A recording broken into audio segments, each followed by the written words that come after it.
Okay, Project 2025, Brian. We've talked about it a lot on this pod, and in the last couple weeks, Donald Trump has tried to distance himself from Project 2025, even though he, a couple years ago, when they first started writing the project, was at the inception and did a speech. JD Vance, his own VP pick, has written the foreword to the book that is now being delayed to post-election because the conservative movement saw the backlash that Project 2025 had just in the American consciousness because it is so deeply conservative. Well, we got a gift, which is all of their training videos were released or found by ProPublica. They are insane. They're insane, right? I was left dumbfounded after going through just clips of what they're saying. There's like hours and hours of footage that this is something that an organization the size of the Heritage Foundation and all the Project 2025 coalition groups could stand behind and have a serious face. Yeah,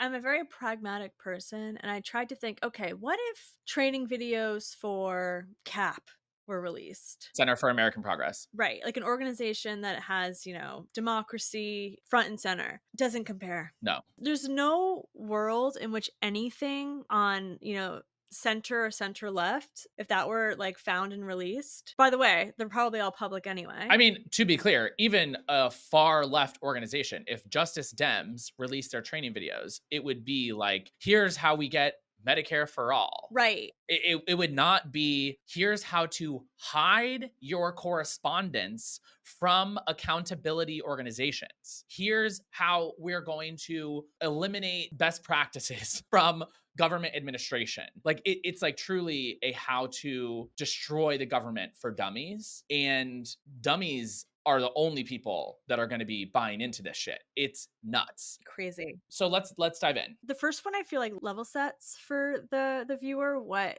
their framework is, which is before they even get into a lot of the even more nefarious videos that they have. They basically are like, if you're not on board with this stuff, sit it out. Get out. Get out. Like, you don't have a seat at this table. Kicking it off with Dan Huff, who was a legal advisor in Trump's White House. So this is someone directly related to the previous Trump administration. And as you said, he's literally saying, so if you're not on board with helping implement a dramatic course correction because you're afraid it'll damage your future employment prospects, it'll harm you socially, look, I get it. That's a real danger. It's a real thing. But please, do us all a favor and sit this one out. Basically saying the quiet part out loud that they want to push things so far that anyone involved is going to become toxic. Let's get into why. Because they cover in great detail what they are really asking these people to do.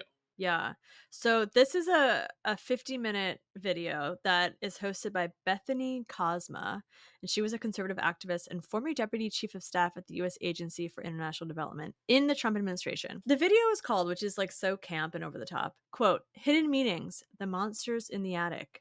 What do you think the monsters in the attic could be? It's very cultish. It's a video discussion that brings up left-wing code words, supposed left-wing code words, and biased language that future appointees should be aware of and root out. So we're talking about like climate change. They talk about climate change a lot. She says in the video, climate change allegedly is everywhere. And if the American people elect a conservative president, his administration will have to eradicate climate change references from absolutely everywhere. Now, when I think of climate change, I immediately think of population control, don't you? I think about the people who don't want you to have children because of the impact on the environment. Perhaps not everyone will make that connection, but after spending time in the international space trying to protect life, I can tell you that this is part of their ultimate goal, to control people. This is the perfect example of what Project 2025 is about. A normal presidential campaign runs on policy that the president can implement or that they will work with Congress to try to pass. What Project 2025 is about is all of the soft power and bureaucratic decision-making that goes on in the government and how to systematically turn that to the far, far right. And so in this particular clip, they are calling for every reference to climate change as a concept to be eradicated from every government document and agency, that we would erase the idea of climate change from the US federal government. That is the purpose of this. So it's not going to be a bill that goes to Congress. It's not going to be an executive order from the president. It's going to be a silent erasure of all of the science behind climate change. And this is why I have said for over a year that if you believe that climate change is an existential threat, or even just the most serious threat facing humanity at this point in time, you need to be all in on what was then Biden, now Harris, because this is the plan. This is what will happen if Trump is elected, and it is a catastrophe for the climate movement.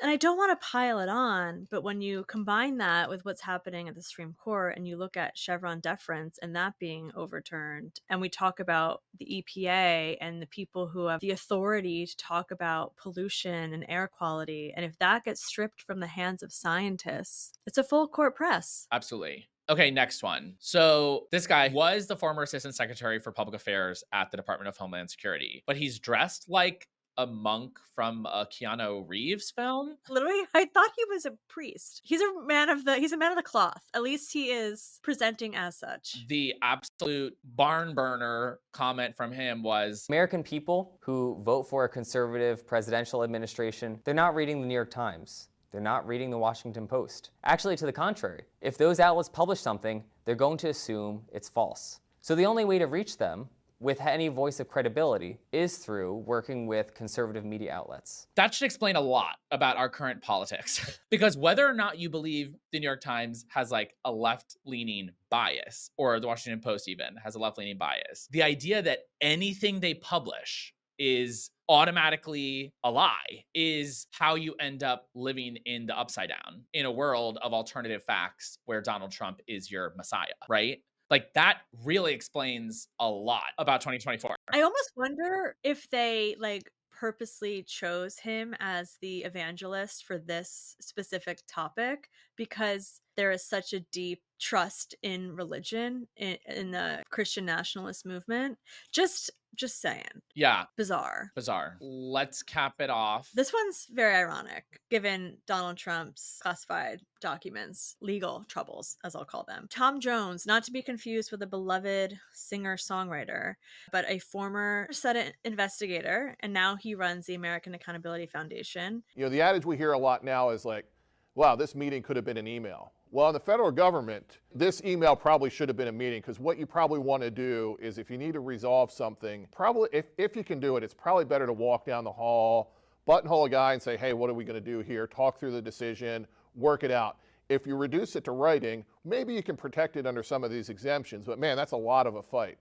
You're probably better off going down to the canteen, getting a cup of coffee, talking it through, and making the decision, as opposed to sending him an email and creating a thread that accountable.us or one of those other groups is going to come back and seek, and you're going to have to explain why you're withholding it, and you're going to fight in court. It's going to be a lot of expense. It's an email that's better resolved with a meeting. Can I put an exclamation point on that? This is the man who runs the American Accountability Foundation. I know, that's rich. And he's literally joining us here today to tell you how to hide from accountability.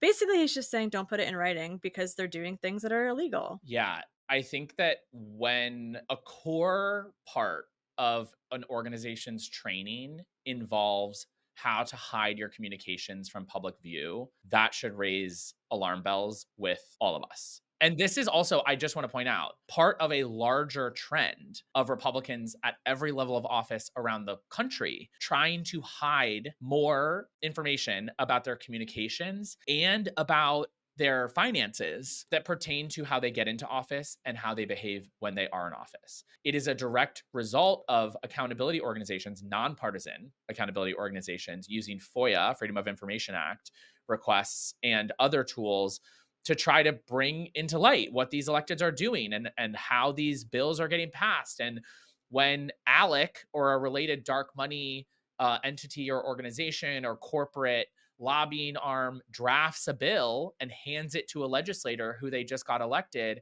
and says, pass this, we need to make more money. These are the types of things that bring that into the light and stop it from happening or get that person pushed out of office. And so it's really a big deal to try to have a concerted effort to push your policies to be more extreme, as we saw in the climate reference here, to purge anyone who will be a problem or an obstacle out of the administration, like Dan Huff is talking about, to only work with friendly media organizations who will not push tough questions, and then to hide all of your internal communications about those efforts is a literal roadmap to an authoritarian government. Yeah, it's really scary. You know, we talk about it and it's like kind of camp and it's so over the top that it's like, what? But they'll do it. They will do it. I mean, they've invested the money to do training videos to make sure every single person they are hiring in that pool of